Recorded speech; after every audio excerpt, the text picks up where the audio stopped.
Muy buenos días a todos.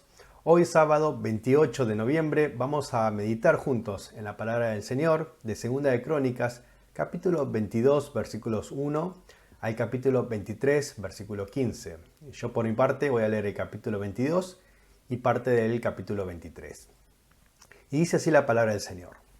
Los habitantes de Jerusalén proclamaron rey en su lugar a Ocosías, su hijo menor, porque una banda armada que había venido con los árabes al campamento había matado a todos los mayores. Por eso asumió el reinado Ocosías, hijo de Joram, rey de Judá. Ocosías tenía 22 años cuando comenzó a reinar y reinó un año en Jerusalén. El nombre de su madre era Atalía, hija de Omri. Él anduvo en los caminos de la casa de Acab, porque su madre lo aconsejaba a que actuara impíamente.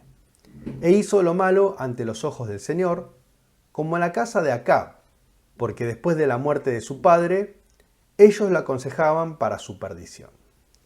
También siguió sus consejos, y con Joram, hijo de Acab, rey de Israel, fue a la guerra contra Hazael, rey de Siria, en Ramot de Galaad.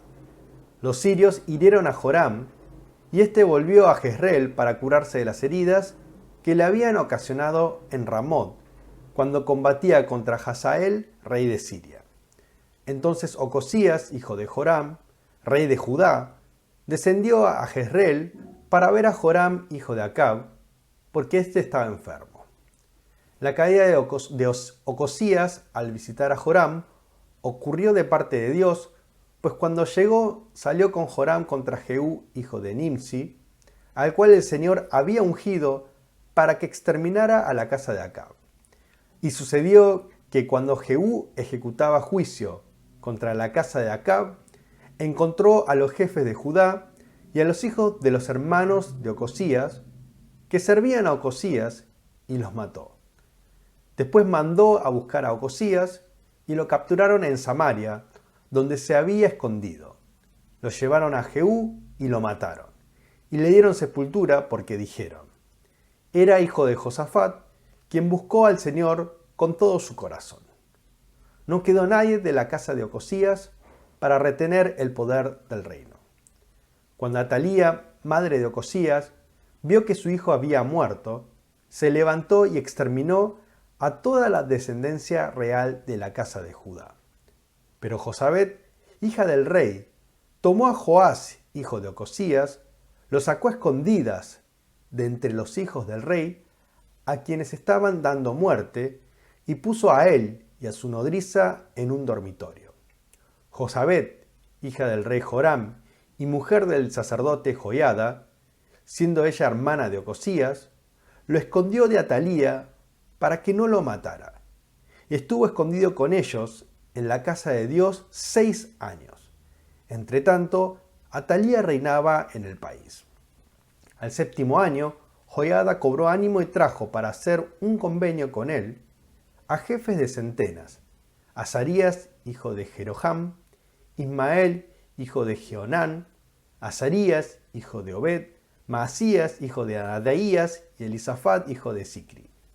Ellos recorrieron Judá y reunieron a los levitas de todas las ciudades de Judá y a los jefes de las casas paternas de Israel, y fueron a Jerusalén. Entonces toda la congregación hizo un convenio con el rey en la casa de Dios, y Joiada les dijo: he aquí el hijo del rey, el cual reinará como el Señor ha prometido acerca de los hijos de David. Versículo 11 dice: luego sacaron al hijo del rey, le pusieron la corona, le dieron el testimonio y lo proclamaron rey. Joiada y sus hijos lo ungieron, diciendo: viva el rey. Amén. Hay una frase que dice que el fin justifica los medios. Esta frase conocida es atribuida a Nicolás Maquiavelo, que es este filósofo italiano medieval que vivió en los tiempos en los cuales Italia estaba dividida, tan dividida que Maquiavelo sentía que se debía tomar cualquier medida necesaria para unificar esta nación dividida. Lo interesante es que Maquiavelo jamás escribió esta frase. Se cree que este mito nace de la deducción que hizo Napoleón Bonaparte cuando terminó de leer el libro de Maquiavelo. Él concluye al final de su lectura: cualquier cosa que haga justifica la necesidad de lo que yo quiero hacer. En este caso, de tener una Europa unificada, bajo mi reinado. Y así vemos cómo Napoleón justifica sus ideas, sus obras, su necesidad y ego de querer conquistar al mundo a partir de una interpretación equívoca del genio italiano. Cuando retomamos a lo que serían los tiempos bíblicos, recordamos que las monarquías unidas de Saúl, David y Salomón, estos tres reyes, habían hecho que Israel fuese una nación respetada, fuerte, en ciertas ocasiones hasta poderosa.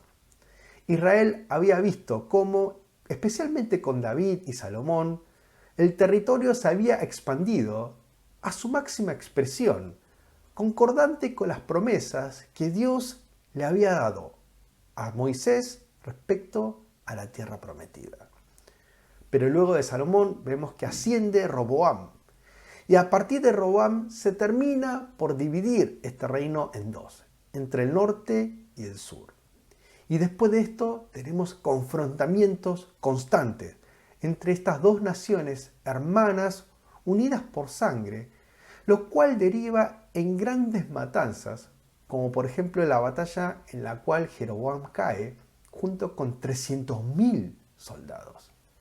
Los conflictos armados, la decadencia de ambos reinos, nos llama a la necesidad de que se unan nuevamente bajo un mismo soberano, como fue en los tiempos del gran rey David.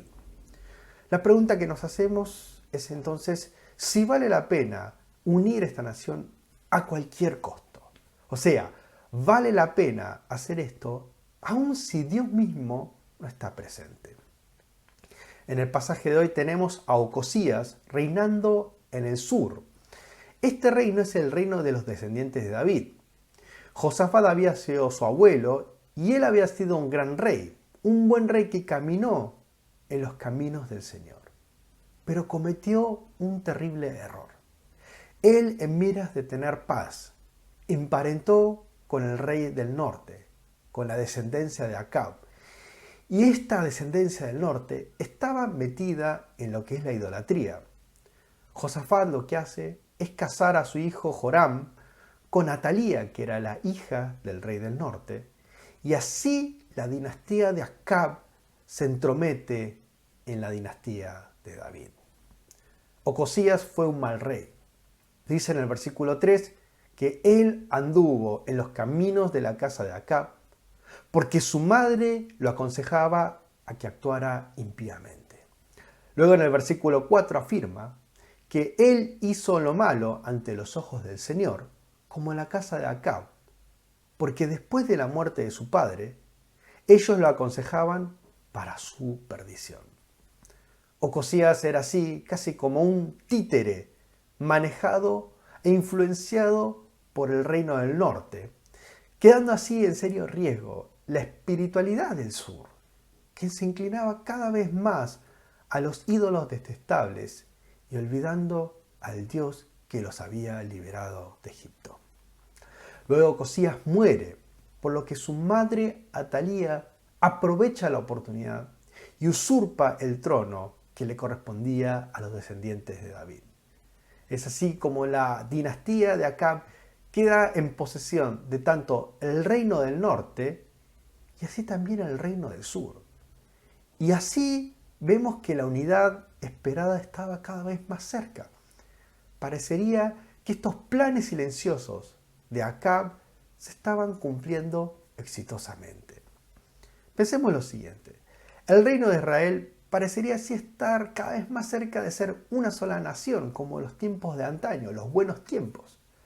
Los conflictos bélicos parecerían quedar atrás, la paz parece avecinarse. Y no obstante, vemos que no sería en los términos del Señor, sino en los términos de esta dinastía idolátrica, perversa, desinteresada por el Dios verdadero, el Dios de Israel. Nos preguntamos entonces, ¿vale la pena llegar a la paz deseada, a la unidad esperada por cualquier medio? O sea, ¿vale la pena obtener lo que queremos aun si Dios no forma parte de todo esto? ¿Justifica el fin los medios utilizados? En el versículo 11 y 12 vemos que en medio de la matanza de Atalía, Josabet, la hija del rey, rescata un niño que es el descendiente de David. Y en el final, en el capítulo 23, vemos que asciende al trono y le quita a Atalías el reinado que usurpó con tanto descaro. Por medio del sacerdote Joiada, el Señor restaura a su rey en el sur, quebrando así los planes humanos de querer hacer todo sin Dios. O sea, el Señor no abandona jamás a su pueblo y Él es el que pone manos a la obra, haciendo que todos los planes humanos queden en la nada, sino que a través de personas fieles, Él hace que el reino del sur no quede sumido a la idolatría. Y a través de estas personas fieles vemos que se defiende a regañadientes la adoración al Dios verdadero. Muchas cuestiones podríamos reflexionar respecto a esto, pero me gustaría que nos enfoquemos en esta cuestión. ¿Cómo nuestras decisiones son tomadas? Acab y su dinastía parecerían como que van al éxito con este plan de querer unificar al reino bajo los términos idolátricos del reino del norte. Trazan un plan magnífico y hubiese sido exitoso de no ser por la intervención providencial de Dios, que es fiel para con su pueblo y no deja que el reino del sur caiga bajo una idolatría perpetua. El ser humano es como Acab y su descendencia. Planea, delinea, decide y pone manos a la obra todo lo que le place y desea en su corazón. Queremos hacer todo según nuestra voluntad y lograr nuestros objetivos a cualquier costo, incluso si esto implica actuar en oposición a Dios mismo. Somos tan vivos incluso de que justificamos nuestro accionar y decimos que todo lo hacemos en el final para la gloria de Dios a veces, cuando en realidad lo que estamos haciendo lo hacemos para satisfacer nuestro amor tal vez al dinero, a nuestros deseos, a nuestros placeres, a lo que queremos hacer nosotros. Ponemos a Dios al final como excusa, pero en el final no lo hacemos por Él, sino lo hacemos para nuestra propia satisfacción. Dios odia lo oculto, lo engañoso, los planes silenciosos que trazamos en la oscuridad, los objetivos que deseamos enmascarados con esta idea de que lo hacemos para la voluntad de Dios, cuando en realidad no se trata más de un deseo de que queremos hacer todo según nuestra voluntad. En el final no se trata de Cristo, sino que se trata de mí. Pero Dios no emparenta jamás con el pecado.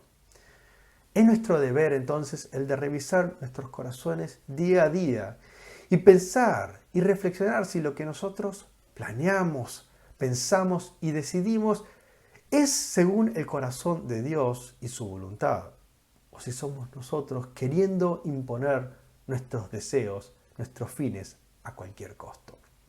Al final de cuentas, no se trata de nuestros planes y deseos, sino la voluntad de Dios por medio de nuestras pequeñas vidas.